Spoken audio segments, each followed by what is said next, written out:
¿Qué tal? Muy buenas noches, bienvenidos a Minuto 1 en la pantalla de C5N, el canal líder de noticias en la República Argentina, donde te contamos, hoy más que nunca, la realidad. Como lo venimos haciendo desde hace 3 años y cada 10 meses, lo que otros nunca te contaron, aquí te lo hemos contado. Lo que otros nunca te mostraron, aquí te lo hemos mostrado, te lo seguiremos contando, te lo seguiremos mostrando cada día para que vos sepas de qué se trata la realidad sin ambigüedades. A partir de este momento nos podés acompañar con el hashtag juicio al relato M. Juicio al relato M. Ayer te lo comentábamos, te lo anticipábamos, el gobierno, que fue todo un relato mentiroso en estos casi 4 años, todo marketing electoral, está llegando al fin de su mandato con la economía atada con alambres, emparchando después del 12 de agosto. Ahora ni siquiera eso, porque se olvidaron de gestionar. Nadie gobierna en la Argentina, solo el presidente que se dedica con el elenco oficialista y con el periodismo oficialista, aún cuando está gobernando y debe gobernar hasta el 10 de diciembre, pero ya están hablando del liderazgo de Macri en la oposición. Solo en la Argentina, de Macri, que es el reino del revés, se consigue esto. Que el periodismo oficialista esté hablando ya de Macri, jefe de la oposición, cuando aún le queda casi 1 mes y medio como presidente. Se olvidó de gobernar. Desde el 12 de agosto no hay ministro. ¿Usted vio algún ministro, salvo Patricia Bullrich mostrándose con el Batman en New York, que anuncie alguna medida de gobierno de Estado? Siguen siendo comentaristas de la realidad, como han sido durante estos 4 años.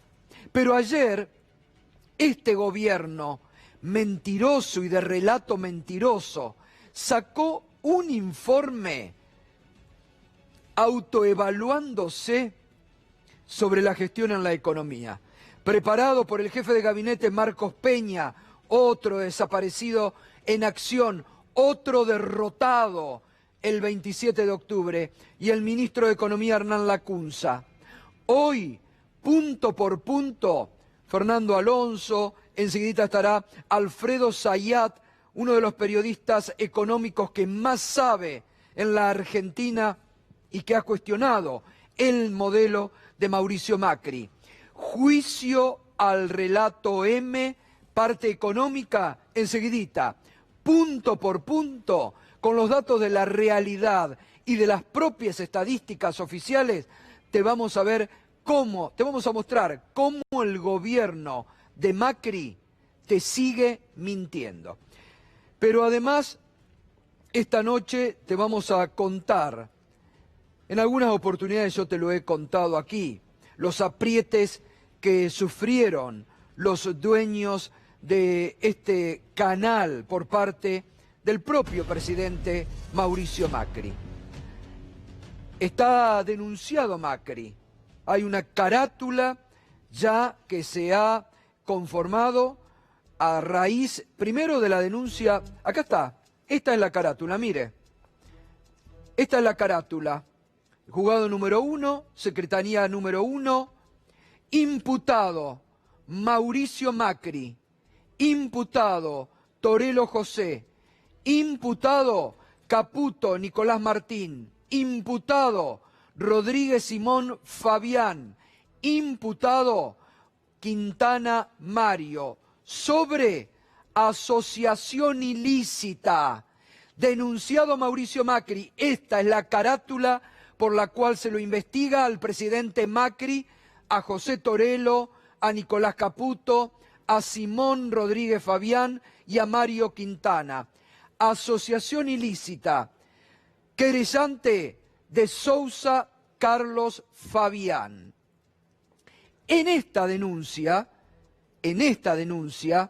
de Fabián de Sousa, hoy prestó declaración ante la justicia el empresario Cristóbal López y contó y aportó a esta causa ya iniciada que lleva adelante la jueza María Servini con la investigación del fiscal Guillermo Marijuán, que la impulsó y que ya ha pedido más de 40 hechos de prueba para ir comprobando la denuncia.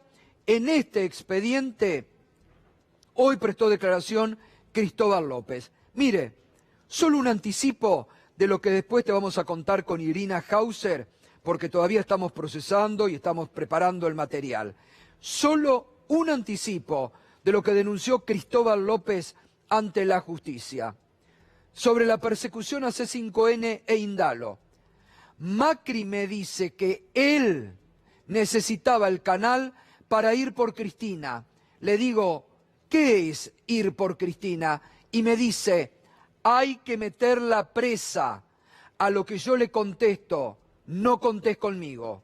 Yo no soy amigo de Cristina, pero la aprecio y creo en el proyecto político del kirchnerismo. ¿Sabe cuándo fue esta reunión que hoy cuenta y denuncia ante la justicia Cristóbal López? En octubre del 2015, después de la primera vuelta electoral, donde Macri ya se sentía ganador y comenzaba a preparar su proyecto de persecución política contra la expresidenta. Se lo dice clarito. Un domingo a la mañana lo convoca a la casa de su padre Franco en Barrio Parque.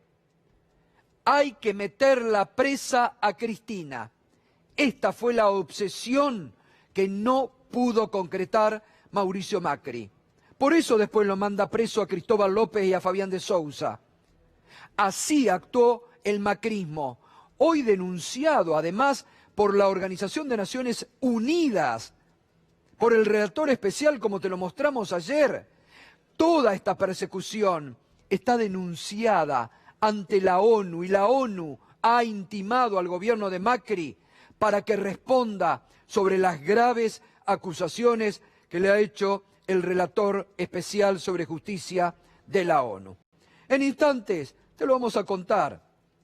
Te reitero, esto es en base, a ver Charlie si podemos mostrar, a la denuncia iniciada por Fabián de Sousa, que ya tiene, y esta es la carátula, imputado Mauricio Macri sobre asociación ilícita. Querellante Carlos Fabián de Sousa. Y además, no nos olvidemos, la denuncia del empresario Daniel Vila por extorsión contra el presidente Mauricio Macri. Así actuó el macrismo, ahora se comienza a revelar. Yo te lo anticipé en varias oportunidades, cómo había sido, pero después te lo vamos a contar con lujes de detalle. Y te hablábamos de la herencia, ¿no? Ayer el presidente estuvo en el Centro Cultural Kirchner, donde empezó a despedirse de su elenco de colaboradores, y allí, fíjate lo que decía el presidente Mauricio Macri. Fue que se pudo gobernar con honestidad y todos nos vamos a casa con la conciencia tranquila y las manos limpias. Me viven preguntando si me voy a retirar de la política. Les quiero decir que estoy acá, que no me voy a ir a ningún lugar, que hay Mauricio para rato, o debería decir, para rato hay gato para rato.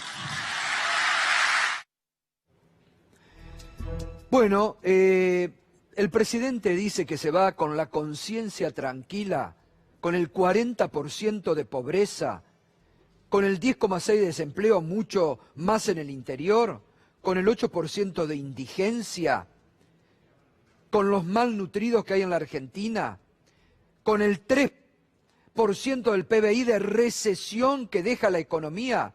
¿Se da cuenta de la insensibilidad de un presidente que dice que se va con la conciencia tranquila y deja el tendal en este país sufriente y herido como lo deja? Pero fíjese, lo que Macri trata de mostrarse y lo que el periodismo oficialista sigue protegiéndolo. Esta apretada a Cristóbal López para que preste este medio para meterla presa que no pudo concretar, sí lo concretó con los demás canales y con los demás medios que se prestaron por las apretadas del gobierno para perseguir y para también ir por todos aquellos que Macri quería que vayan presos. Eso también hay que tenerlo en cuenta y hay que recordarlo en la Argentina de hoy y en la Argentina del futuro, porque seguramente, como hoy empiezan a construir, cuando Macri todavía no se ha ido del poder, el Macri líder de la oposición, le van a poner obstáculos y piedras en el camino con sus mentiras al próximo gobierno. Por eso hay que tenerlo en cuenta. Pero mientras Macri trata de mostrarse bien pese a lo que está derrotado, mire las caras ayer. La producción hoy se tomó el trabajo de buscar. Mire las caras, a ver si lo podemos ver acá. Mire de Andrei, Fernando de Andrés, Lombardi. Mire la cara de Lombardi, se rascan la cabeza. María Eugenia Vidal. Aguad, mire la cara de Aguad. Pichetto, Horacio Rodríguez Larreta y María Eugenia Vidal. Miren estas caras. A ver si podemos ahí, a ver si podemos en esos cuatro de Andrés. Miren las caras de ayer, caras de velorio, mientras hablaba el presidente Macri. Hernán Lombardi se rasca la cabeza y dice, ¿de qué está hablando? Aguad. Pero mire esto acá. Ahí, a ver si, ahí. Mire este cuarteto. La cara de Gabriela Michetti, Pichetto, Horacio Rodríguez Larreta diciendo dónde estoy. Mire la cara de María Eugenia Vidal. Todas caras de circunstancias mientras Macri hablaba. Claro, porque son seguramente, sacado Pichetto, los que van a comenzar después del 10 de diciembre a disputarle el poder político a Mauricio Macri, porque no lo dicen, pero las relaciones están muy rotas y hoy cuestionan por la derrota a Mauricio Macri y a Marcos Peña. Bueno, y te hablamos del informe. ¿Qué dice el informe que elaboró Marcos Peña con Hernán Lacunza sobre, en Macrilandia, según ellos, la economía que dejan? Mirá, punto por punto y con Fernando lo vamos a ir comentando. Sobre la herencia económica que dejamos es el título de 8 páginas de este informe. ¿Qué dice en ese informe? La elección interrumpió la recuperación. El cepo es por miedo a Alberto. Mire, ya empiezan mintiendo.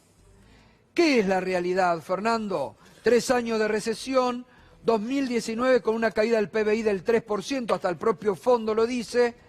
No hay dólares por la fuga histórica, 82.000 millones de dólares, que lo venís comentando vos aquí, no era por Alberto el cepo. Buenas noches, Fernando. ¿Qué tal, Gustavo? Buenas noches. Vos sabés que llegaron al gobierno con las mentiras de la campaña electoral y con las mismas mentiras se están despidiendo ahora, queriendo crear este relato de un país que no se condice con lo que en realidad pasa, como está mostrando en las placas. El primer punto se dedica a decir la economía que dejamos. Y está planteando que la economía está toda fantástica, con lo cual, Gustavo, uno sospecha de que no hubo mala praxis, que todo el desastre que hicieron fue deliberado. Bueno, claro, eso más o menos sí. A ver, seguimos. ¿Qué dicen en el informe? Están las bases para que baje en forma sostenida la inflación. Punto de la inflación. Miren lo que dicen. Están las bases para que baje en forma sostenida. Recibieron inflación 1 a 1,5 mensual. La entregan entre el 4 al 5% mensual. Ahora, hubo de 6 y pico.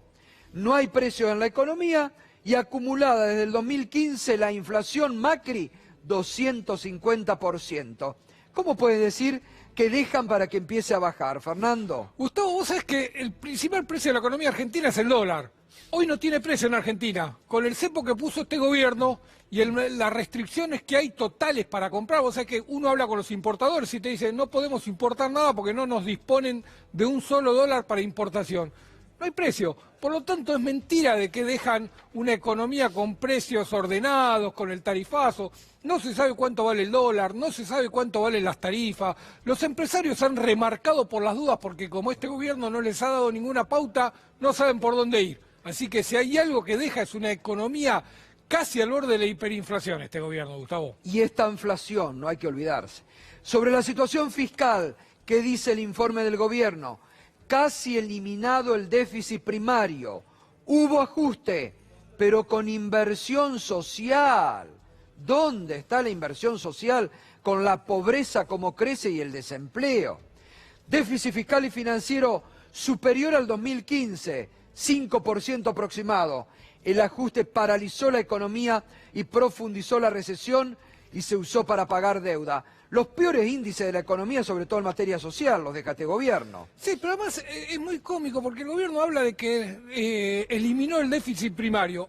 Primero es una mentira. Este año va a terminar con un déficit primario que se está hablando que puede llegar a 1.5% del PBI. De un PBI que cayó 3%, por lo tanto, un PBI más chico. Así que el déficit que deja es muy grande y deja una economía paralizada, con lo cual cada vez se crece más ese déficit porque está cayendo la recaudación respecto del aumento de los gastos. Sí. Así que es mentira que deja un país con equilibrio fiscal, Gustavo. Sobre la deuda, miren lo que dice este gobierno, mayor endeudador, aún mayor que la dictadura, sobre la deuda. La deuda fue para cubrir el déficit del gobierno K. Nos endeudamos barato. En 2015 la deuda rondaba el 26% del PBI. Recibieron un país desendeudado como nunca en la historia. Hasta Duhovne lo dijo. Duhovne, sí, ¿se acuerdan? Ministro de Economía, el que se enamoró de Christine Lagarde. Ni sabemos por dónde anda, pero nos deja la pesada herencia. Hoy la deuda de Duhovne, de Caputo, de Sturzenegger, de Macri, supera el 90% del PBI y está en default, defaulteada por ellos mismos.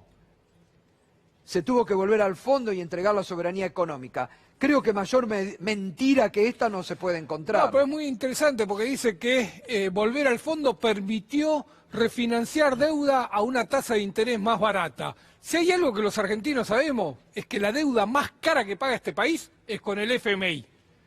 Después el número de tasa de interés es otra cosa, pero condiciona toda la política económica de Argentina. Eso es lo que hizo este gobierno. Volvió al FMI porque estaba en default y no podía pagar la deuda. Ahora está todo bien ordenadito, ¿eh? En el paper parece que fue una maravilla cómo manejaron la deuda, Gustavo. Sobre la energía, ¿qué dice el informe? Además, un informe, reitero, informe oficial de Marcos Peña en la CUNSA, no tiene datos estadísticos. Todo eso el relato mentiroso que han tenido sobre estos años, voluntarismo y puro marketing. ¿Qué dicen sobre la energía? Recibimos una situación dramática, nos planteamos un rumbo claro, lograr el abastecimiento que estaba destruido.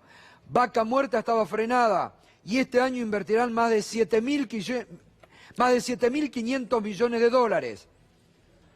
La realidad, no se construyó ni un metro de línea de alta tensión. Esto es dato de la realidad, las estadísticas, Lo dicen los ministros de energía de todas las provincias. No se construyó ni un metro de línea de alta tensión. Por eso el apagón histórico del Día del Padre. Acá está. Se produjo el primer apagón en la historia que afectó a todo el país y al Mercosur. Apagón histórico. ¿Se olvida Macri del apagón histórico a países del Mercosur? Macri lo hizo. Mire cómo nos mienten descaradamente hasta el último día. Apagón histórico el Día del Padre, toda la República Argentina, durante casi un día, todo el Mercosur. Y dicen que invirtieron. Todavía estamos esperando una explicación oficial. sobre el apagón histórico, presidente. No nos sigan mintiendo. Las inversiones en Vaca Muerta derivan del acuerdo YPF-Chevron que se había iniciado durante la presidencia de Cristina Fernández de Kirchner. Eso, Gustavo, te lo reconocen todas las petroleras, ¿eh? Dice, el acuerdo YPF-Chevron es el paraguas a partir del cual se desarrolla Vaca Muerta. La segunda parte del desarrollo tiene que ver con todos los subsidios que puso el gobierno a las empresas. Acordate que este gobierno nos va a dejar un juicio multimillonario de una empresa que está reclamando por los subsidios que este gobierno no le quiere pagar. Le prometió subsidios y después le dijo, no, son muchos, no te los puedo pagar, anda a cobrárselo al gobierno que viene. Así que te dejó un país con las inversiones semi-paralizadas por lo que hicieron este año y con juicios pendientes por el mal manejo que hicieron de Vaca Muerta. Desempleo, otro de los puntos flacos de este gobierno que deja el tendal de desocupados. ¿Qué dice? El desempleo está en niveles similares a los que dejó el gobierno anterior. Pero, ¿pueden decir esto los funcionarios del gobierno? ¿Pueden ser tan mentirosos? Duplicaron el desempleo en la Argentina. Duplicaron el desempleo en la Argentina. Dice, el desempleo está en niveles superiores, similares a los que dejó el gobierno anterior. Se crearon 1.250.000 puestos de trabajo, incluidos informales, todos monotributistas precarios. Todo esto en Macrilandia, obviamente. En la República Argentina no, en Macrilandia. La realidad, la desocupación volvió a 2 dígitos, 10,6, la cifra más alta en 13 años, el último dato. Vamos a ver cómo termina 2019. Solo en la industria se perdieron 150.000 puestos de trabajo. 6,5 era la desocupación cuando recibió Macri el poder. Vos sabés, Gustavo, que es muy interesante porque reivindican los trabajadores y los trabajos informales cuando destruyen trabajo formal. Destruyeron el trabajo formal bien pago y reivindican el trabajo informal, el trabajo en negro, el trabajo barato. Ese es el que reivindica. Bueno, vamos a los datos de la realidad de un informe que preparó el CELAC para la situación argentina en base a las estadísticas oficiales que tiran por la borda con el informe mentiroso del gobierno. Mirá, indicadores económicos 2015-2019, pobreza 2015, 29,7 medido por la UCA, 2019, ahora, la última medición oficial, 35,4. Proyectan 40% para fin de año. Inflación. Recibieron una inflación del 27,5 interanual. Se van a ir ahora, 55,6. Puede llegar al 60%. Salario. Mire esto. En el 2015, salario promedio en la Argentina en dólares, $580. Salario promedio 2019 con Macri, $260. Mire lo que se ha perdido a nivel salarial con el gobierno de Macri. Desempleo. Mire, acá están las cifras que dice que son similares. 6,5% para diciembre del 2015, 10,6% faltando ahora el último trimestre, Macri. Deuda, el PBI, 52,6% del PBI en la gestión que deja Cristina, 92% del PBI argentino la deuda que deja Macri. 92% del PBI representa la deuda que deja Macri. Dólar, estaba a 9,5, hoy 63 pesos, aproximado. Mire esto, mire esta devaluación tremenda que hizo el macrismo. Y el déficit de cuenta corriente era de 2,7 en el 2015, hoy lo deja Macri 5%. Todo peor, esta es la verdad. Y Alberto Fernández, desde México, anoche en la charla que tuvo con Pedro Brigger, desmintió obviamente este informe. Lo ideal es que el mundo entienda que necesitamos tiempo para volver a ponernos de pie y a partir de ello empezar a cumplir nuestras obligaciones. Y que esto no suponga que en la espera nuestra deuda crezca más. La verdad es que es muy difícil de explicárselo a los argentinos, pero ha sido absurdo la cantidad de deuda que han tomado y el tiempo que se han impuesto para devolverlo. Se pidieron mucho dinero a devolver en muy poco tiempo, en una Argentina recesiva como la que han dejado. Entonces, es muy difícil prever cuál puede ser la respuesta de los mercados. Yo lo que siento es que en principio pareciera haber buena disposición. Y bueno, hay que trabajar, hay que trabajar. Y hay que trabajar a conciencia, porque como yo siempre digo, lo que nosotros queremos es cumplir nuestras obligaciones. Lo que no queremos es tirar la pelota para adelante. En verdad nuestro objetivo no es sacarnos el problema de encima y el que lo tenga el que nos sigue. El problema es resolver el problema. Y para resolver el problema de la deuda, lo que nosotros necesitamos es crecer, producir, exportar y mediante las exportaciones que entren los dólares. Esto es lo que nos decía anoche Alberto Fernández. Pero otro que vive en Macrilandia, el actual senador frustrado, candidato a vicepresidente, Miguel Ángel Pichetto. Una ofensa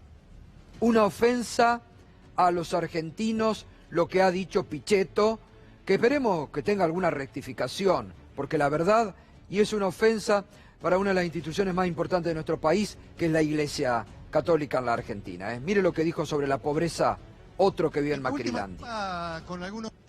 En la última etapa, con algunos sectores de la Iglesia inventaron el hambre. Y los muchachos juegan, ellos jugaron. No les alcanzaba la pobreza que inventaron el hambre. Es una vergüenza, Es una vergüenza. El periodismo oficialista que te lo vendían como un hombre de Estado. Desconoce que hay hambre en la Argentina, desconoce que hay pobreza en la Argentina. Dice que es un invento de la oposición con la Iglesia que realmente le debería agradecer Pichetto y Macri el trabajo social de contención, y a los intendentes peronistas ni que hablar. Es una ofensa y una vergüenza que este hombre que era candidato a vicepresidente diga semejante barbaridad. Escúchelo de nuevo, para no olvidar estas cosas. En la última etapa, con algunos sectores de la Iglesia inventaron el hambre. Y los muchachos juegan, ellos jugaron. No les alcanzaba la pobreza que inventaron el hambre. Inventaron el hambre. ¿Se puede ser tan caradura? No les alcanzaba con la pobreza, es decir, para Pichetto es todo un invento. La pobreza y el hambre que hoy pasan sectores en la Argentina. Es una ofensa a los miles de argentinos que hoy pasan necesidades tremendas en un país que ha sido devastado por este proyecto neoliberal nefasto que ha dejado el macrismo, que por suerte se va, y esperemos que nunca más vuelva a la República Argentina y que los argentinos tomemos conciencia de una vez por todas lo que significa la derecha y estos hombres que son monos con navaja en el poder. Insensibles, mentirosos, juegan con la sensibilidad y con las necesidades del pueblo argentino. Realmente es una ofensa para un pueblo sufriente como hay hoy en la Argentina. Y es indignante que traten así a los argentinos que hoy la están pasando muy mal en un gobierno que nunca se ha hecho cargo del daño que ha hecho. No solamente en materia económica, a nivel institucional y también de persecución, como han hecho en esta Argentina. Vamos a otro tema, hablando del daño institucional. Ahora enseguida vamos a ir con Alfredo Zayat para rebatir también todo. Ya está aquí Alfredo Zayat, es uno de los periodistas económicos más lúcidos y que más sabe, editor de Página 12, para seguir con este juicio al relato M. Porque hay que hacerlo, Porque hay que hacerlo. Juicio al relato M en materia económica, enseguida con Alfredo Zayat. Pero hubo en las últimas horas una resolución muy importante del juez federal Alejo Ramos Padilla sobre algo que el periodismo oficialista viene cacareando, que hay una persecución al periodismo por parte del juez Alejo Ramos Padilla. Otra gran mentira, otra gran mentira. No hay ninguna persecución. Hay delitos cometidos por un periodista. Lo deja muy en claro, antes de que Irina empiece con el desarrollo, quiero leerles una parte fundamental de este fallo, donde el juez dice de qué se lo acusa y qué se pudo comprobar sobre el papel que jugó en el D'Alessio Gay Daniel Santoro. Mire lo que dice el juez.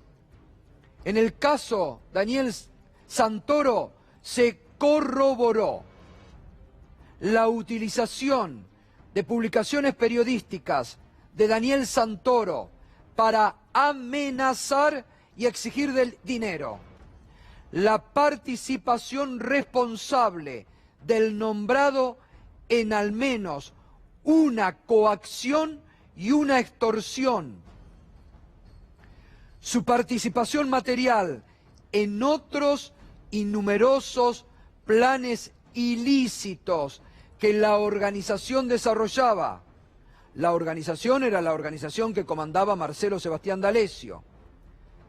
Su mención en documentos donde se diseñaban las operaciones de inteligencia y en las que se consideraba la futura contribución y o participación que habría de tener en la organización Daniel Santoro.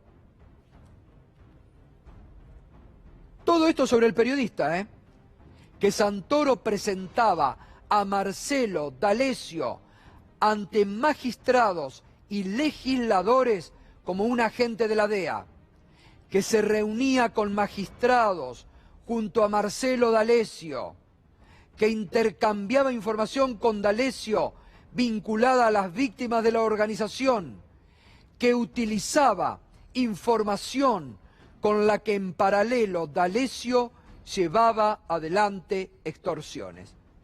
¿Hay persecución a la prensa cuando el juez federal le imputa estos delitos a un periodista? Cuando el juez ha convocado a otros periodistas a los que no imputó,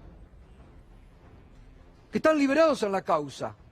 Esto es lo que también hay que saber en el juicio al relato M. Irina, buenas noches, Irina. ¿Qué tal? ¿Cómo Buenas estás? noches, Qué duro Gustavo. esto, ¿eh? Sí, muy dura esta resolución, que ¿sabés a cuento de qué viene? Sí. Es una respuesta a un planteo que hizo Santoro, cuestionando un informe de la Comisión Provincial por la Memoria que había pedido Ramos Padilla. Primero, Santoro cuestionaba que sea la propia Comisión por la Memoria la que se ocupara de analizar qué cosa. Los documentos que estaban en la computadora, no de él, de Marcelo D'Alessio. Sebastián D'Alessio. Claro. Claro, ¿cuál es el tema? Que en la computadora de D'Alessio había una cantidad impresionante, un listado de operaciones, esas operaciones que él planificaba, algunas de las cuales hemos mencionado mucho, como por ejemplo la de intervenir en el caso GNL, o en el caso del empresario Bruce Adobat, o en el caso del empresario Mario Cifuentes. Bueno, en estos últimos dos, por ejemplo, aparece mencionado Daniel Santoro. Ahí tenés el eje de la cuestión. Santoro aparece en los archivos de D'Alessio por distintas razones. ¿Sabés dónde aparece también? En la planificación del libro El Mecanismo, Claro. que es un libro que escribe Santoro con la información que le proporciona D'Alessio, pero que D'Alessio lo tiene en su computadora como este es mi proyecto.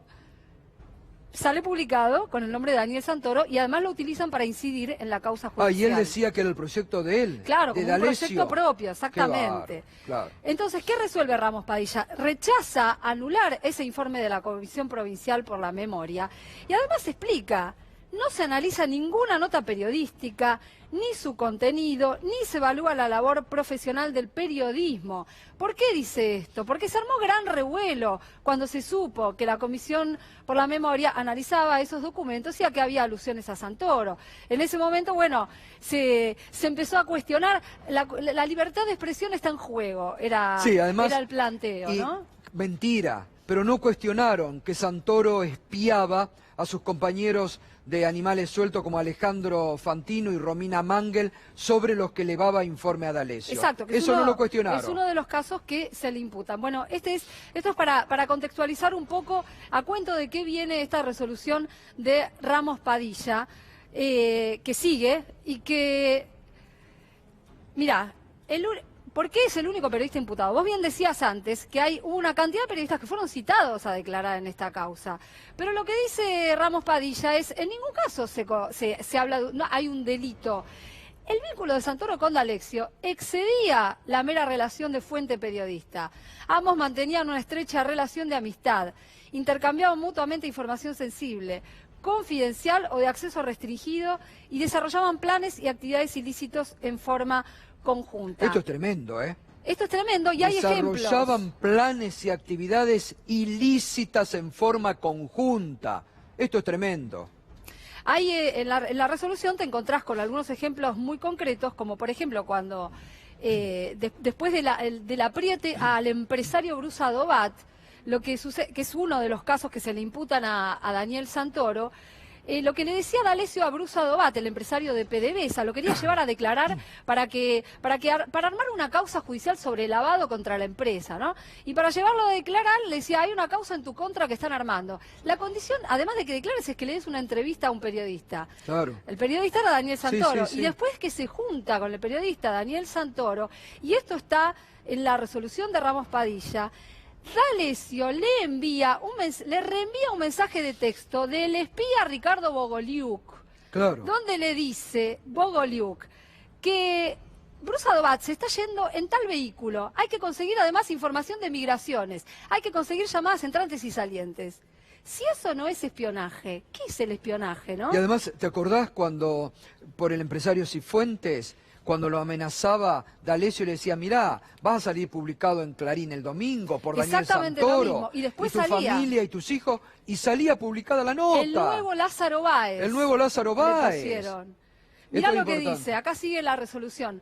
No puede atribuirse responsabilidad penal a un periodista por publicar información obtenida, incluso ilegalmente por otra persona, fuente.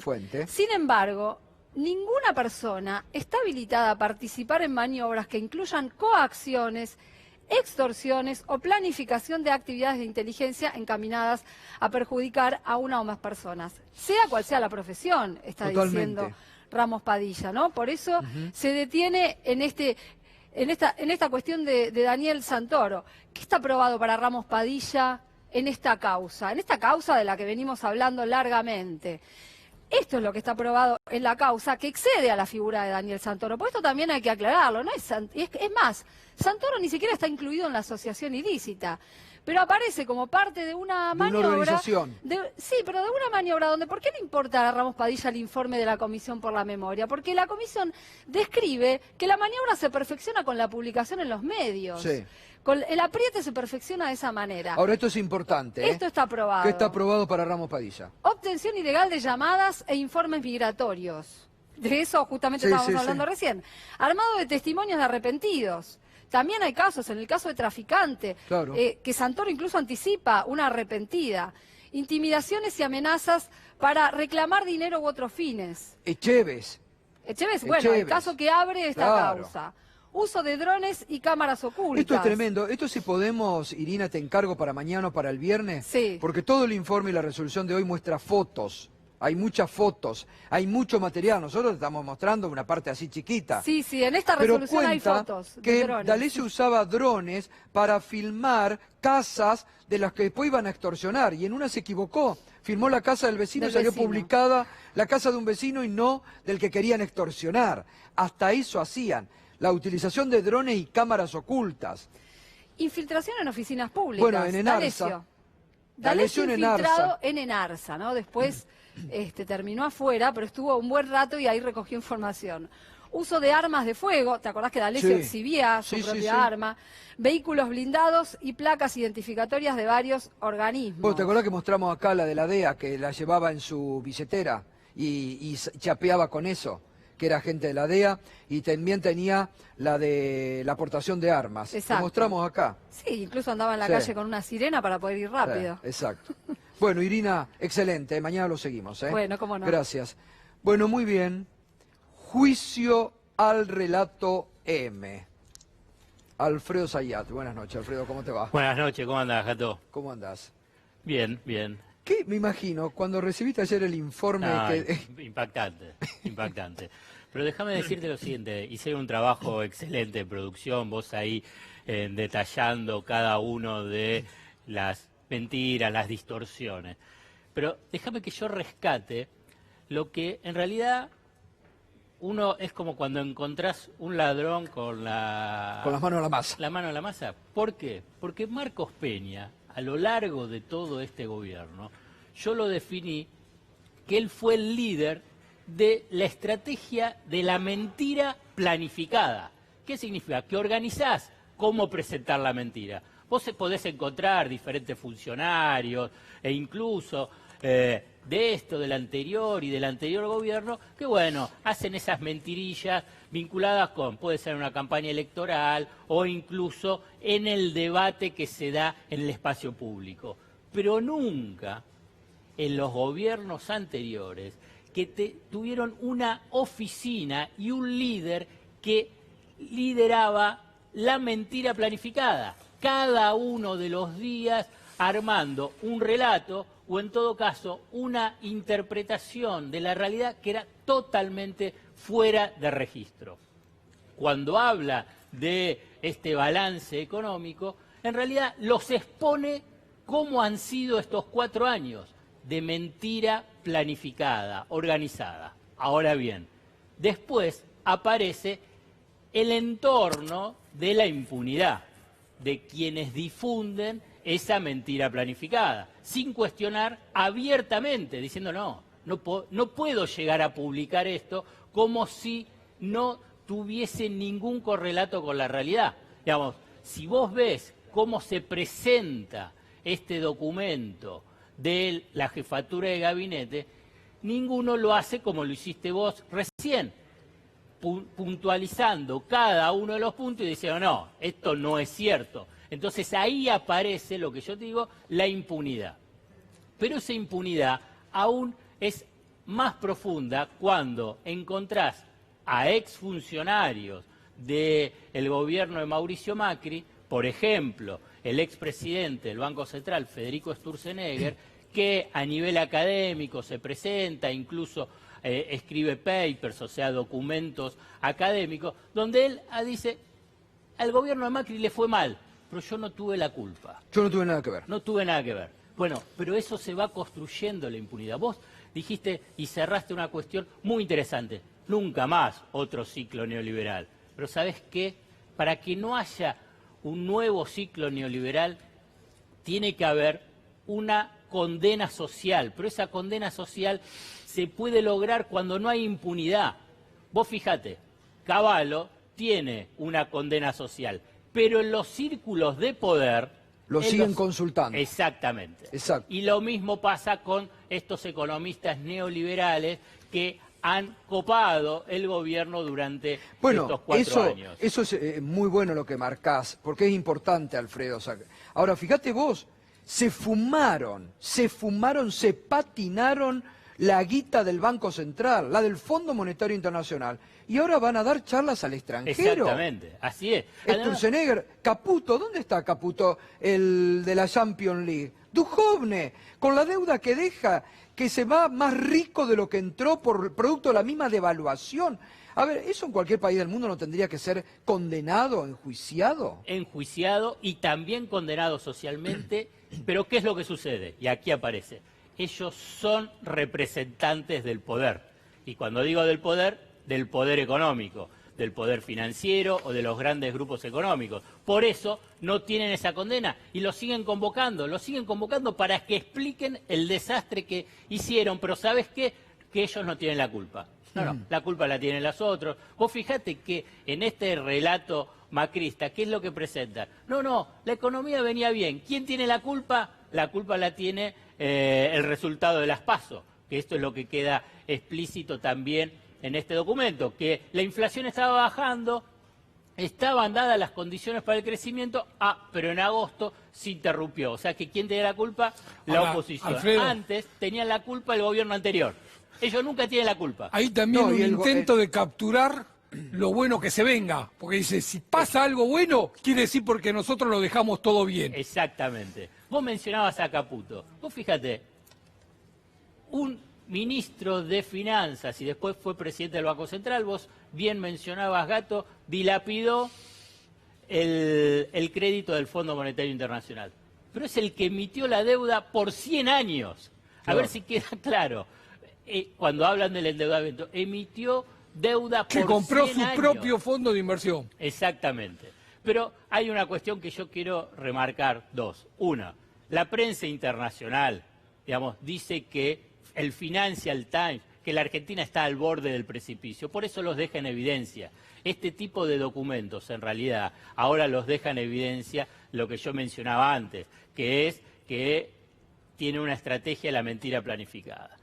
Pero el último punto, digamos, para cerrar este primer análisis, es que, y para contextualizarla, la crisis de la economía macrista, la herencia que va a recibir el gobierno de Alberto Fernández es de las peores crisis económicas de los últimos 50 años. Uno puede tomar desde el 1958, cuando fue la primer gran devaluación de Arturo Frondizi, y que además el gobierno de Arturo Frondizi es el que firma el primer acuerdo con el Fondo Monetario Internacional. Después la crisis del Rodrigazo junto con la crisis de 1982, cuando estalla la tablita cambiaria, la crisis del 89 con la hiperinflación y la crisis del 2001-2002 cuando estalló la convertibilidad. La actual crisis, la de la economía macrista, en la cual nosotros somos contemporáneos y la estamos padeciendo,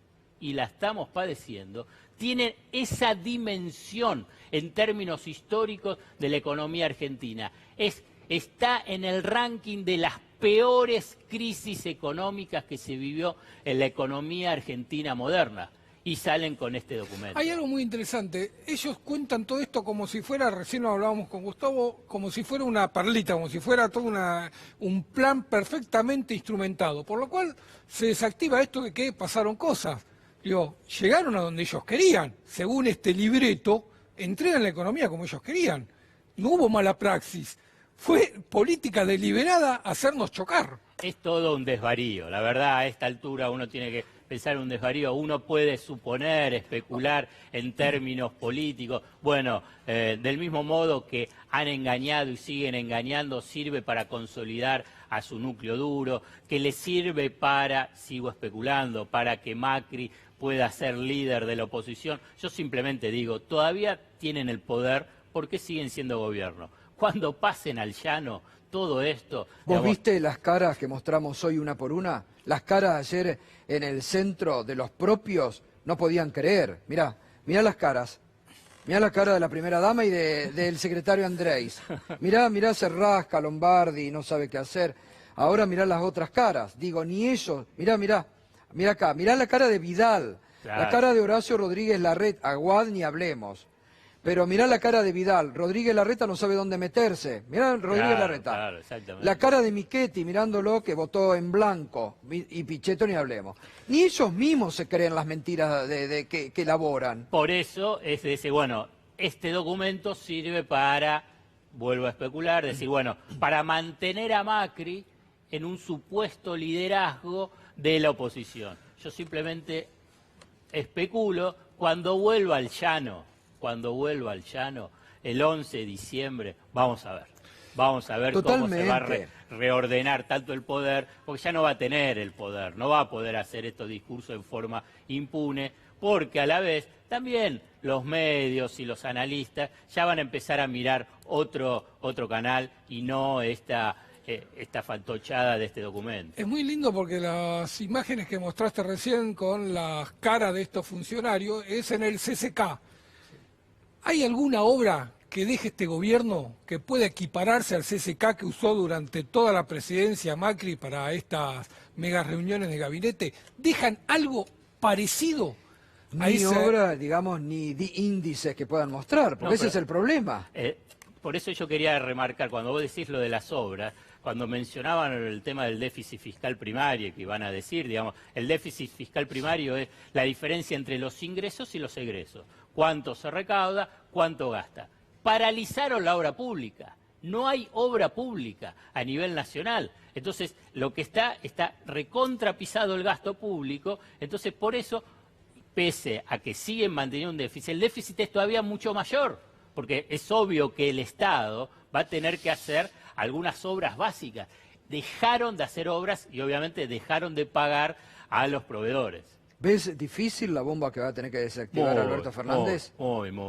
Yo soy, digamos, quiero ser prudente, pero me parece que los buenos modales en este proceso de transición, me parece que hay que empezar a enfatizar, digamos, las diferentes bombas que deja este gobierno, digamos, tanto lo que es el régimen cambiario, tanto lo que es el tema precios. Bueno, eso es tremendo. Claro, sí. No paran de aumentar. Y entonces, los tarifazos, no paran los tarifazos. ¿Cuál es la estrategia que adelantó Alberto Fernández? Es la de un pacto social.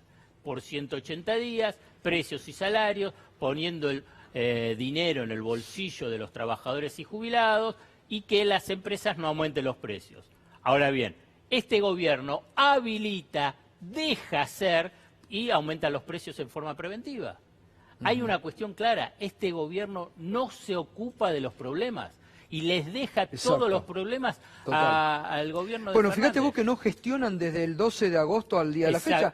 No hay un ministro que anuncie algo. Son relatores de la realidad. Exactamente, lo que vos estás diciendo es terrible. Digamos, una cuestión básica para que se entienda. Una empresa anuncia que va a cerrar o que achica su planta, a la vez que despide trabajadores.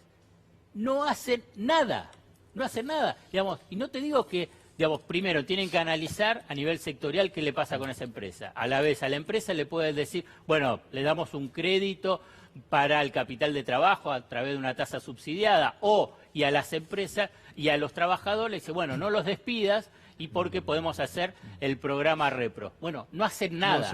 No hacen nada y hay unas consecuencias muy graves. Alfredo, muchas gracias, como siempre, por tu claridad conceptual. No, muchísimas gracias por la invitación. Gracias. Alfredo Zayat, editor de Página 12, uno de los periodistas económicos que más hay y más lúcido de la Argentina. Bueno, enseguida en la próxima hora vamos a continuar con el juicio al relato M. Ahora nos vamos a México. Allí está Pedro Brigger cubriendo en exclusiva para C5N y Minuto 1 la gira del presidente electo Alberto Fernández. Buenas noches, Pedro. ¿Cómo te va? Buenas tardes para nosotros, buenas noches para ustedes. Está por entrar Alberto Fernández en segundos nada más acá al recinto de la universidad para dictar una conferencia. Mucha expectativa, había una cola de 1 hora y media antes de que comenzara la conferencia y que te digo que llovía a cántaros y había mucha gente en la calle esperando para entrar. Mucha expectativa, la contracara de lo que ustedes señalaban, de lo que se veía en el CCK de Caras Largas. Acá veo mucha gente muy entusiasta y muchas generaciones. Acá veo alguna gente que se tuvo que exiliar en su momento durante la dictadura, gente de la Cancillería, algunos intelectuales, artistas, mucha expectativa en un salón donde entran más de 500 personas y les puedo asegurar que hay mucha expectativa. Esto se veía también en los medios de comunicación de México. Hoy a la mañana sí. No, discúlpame un minuto, ¿qué es la Universidad Nacional de México? Qué hermoso ese fondo, el escenario. ¿Es una pintura? Contanos, porque es una belleza. Sí, efectivamente, lo que ustedes están viendo es una pintura gigantesca, un mural. Este lugar se llama San Ildefonso, efectivamente pertenece a la UNAM, a la universidad, una de las universidades más potentes de América Latina, que tiene muchos recintos. Decidieron hacer esto que está en pleno centro, en la parte vieja de la ciudad, cerca del Palacio Nacional, donde estuvimos también en la conferencia de prensa ayer. Y como te decía, hay mucha gente esperando ahora para escuchar a Alberto Fernández, que tuvo una agenda bastante agitada. Estuvo con el presidente de expresidente de Ecuador, Rafael Correa, a solas en una entrevista en principio para la cadena RT donde trabaja Rafael Correa. Ahora debe estar todavía reunido con el rector de la universidad, esperando para entrar, bastante puntuales, porque estamos por comenzar en horario. Claro. Y les iba a decir también que yo hoy a la mañana estuve en la Cancillería de México en una charla, en una conferencia que di junto al vocero presidencial Jesús Ramírez. Mucho interés por saber cómo se ve desde la Argentina la situación en México, qué es lo que se está percibiendo desde el sur. Algo que puede sonar como muy novedoso para mucha gente en la Argentina, pero que nosotros en C5N estuvimos adelantando durante todo el año. El eje que va a haber México-Argentina es muy potente. Andrés Manuel López Obrador está mirando mucho hacia el sur y se ve por la expectativa que tiene esta gira de Alberto Fernández. Ahora, Pedro, anoche que hablábamos que, bueno, se demoró el presidente electo, finalmente no pudimos hacer el contacto, estuvo reunido con Carlos Slim, con varios empresarios. ¿Qué se puede sacar de esas reuniones con los empresarios? ¿Cómo lo ven Alberto Fernández y las expectativas que se abren económicas en la Argentina? Mira, yo te puedo hablar mucho del lado mexicano porque estuve hablando con empresarios, estuve hablando con políticos, estuve hablando con gente de la Cancillería y ven a la Argentina con mucha esperanza y mucha expectativa. La reunión que tuvo con Carlos Slim, que por eso se demoró un poco para estar con nosotros, la calificaron todos como muy positiva, como muy buena, y por eso yo decía esto de las expectativas respecto de las inversiones que pueda haber. Pero no solamente inversiones de México en la Argentina, sino también lo que México le puede comprar a la Argentina. Los datos que daba ayer Alberto Fernández del intercambio comercial entre Argentina y México hoy son realmente bastante pobres si tomamos en cuenta que estamos hablando de dos potencias y que ya la distancia, Gustavo, no es tan importante. Tenés ahí a dos economistas de fuste como Sayat y Alonso que lo pueden explicar mucho mejor que yo lo que es el intercambio comercial con un país tan alejado como China y lo que puede ser el potencial de un intercambio comercial con un país tan importante como México. Hoy las distancias ya no son un escollo para estrechar el vínculo económico. Bueno, Pedro, gracias. Después volvemos en algún momento, si te parece bien, cuando Alberto Fernández comience a hablar y de esta charla magistral allí en la Universidad Nacional de México, ¿eh? Me parece una excelente idea y los estoy escuchando con mucha atención. Bueno, gracias, Pedro. Hasta luego, ¿eh? Muy bien, enseguida vamos a ir a la situación en Chile, ¿no? Porque sigue realmente el pueblo movilizado. Hoy habló el presidente Piñera, ofreció todo, hasta reformar, mire lo que son estas imágenes, ¿eh? Hoy nuevamente la gente en la calle. Y se conoció hoy, Fernando, finalmente la Copa Libertadores, la final no se juega. No se juega en Santiago de Chile como estaba previsto, pasó a Lima, así que un nuevo fracaso para la política exterior de Piñera. Tuvo que suspender 2 cumbres internacionales muy importantes y ahora tiene que suspender esta final de la Copa Libertadores que se hace a partido único, así que se mudó de Santiago a Lima. En este momento Piñera es el presidente con menor imagen de la democracia recuperada en Chile, ¿eh? Está realmente en los niveles más bajos para un presidente de la democracia recuperada en Chile. Hacemos la primera pausa, enseguidita seguimos con Juicio al Relato M. Va a estar Jorge Gallero, economista, docente, va a estar Ricardo Forster desde la parte discursiva, la doctora María Laura Garrigós de Rébori y el ex juez Luis Arias, que sufrió en carne propia la persecución macrista. Juicio al Relato M esta noche en Minuto 1 con los protagonistas. Ya volvemos.